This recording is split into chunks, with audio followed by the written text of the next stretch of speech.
Hi guys, this is Bell Channel 2018 and welcome back to my vlog. May kumakalat na chika na 3 buwan na daw nabuntis ang aktres na si Rhea Atayde. Sa isa sa mga episodes ng Christopher Minute ay binahagi ng kolumnista na may source sila na nagsasabing buntis na daw itong si Rhea Atayde.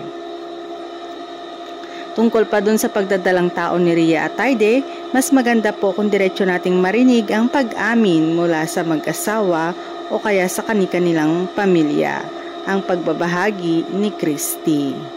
Pagpapatuloy niya, may source na kami na nagsabi na 3 buwan ng buntis si Rhea Atayde na talaga namang ikinatuwa ng magkabilang pamilyang Marudo at Atayde.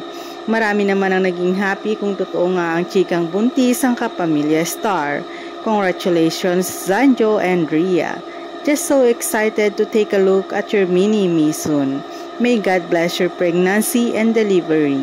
Love you both. Sad ng isa sa mga netizen.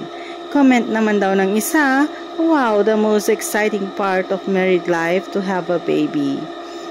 May isa rin namang masaya para kay Rhea kung totoong buntis ito dahil nauna nang nagsabi ng kapatid nitong si Jella Atayde na may PCOS ang kapatid.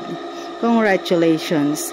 I think may PCOS din siya kaya I'm happy for them for the blessing.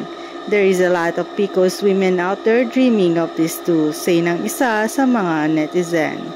Speaking of Jella, nauna na itong pabulaanan ng chikang buntis ang kanyang ate Rhea. Well, at least my parents are also supportive for that. My sister nga kasi at the age turning 32 this year, medyo kailangan na din. Sa ngayon ay wala pa namang panibagong pahayag ang kampo ni Rhea kung totoo nga bang siya ay buntis.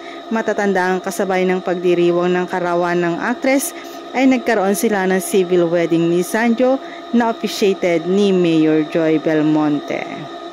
Thanks guys for watching. And God bless everyone.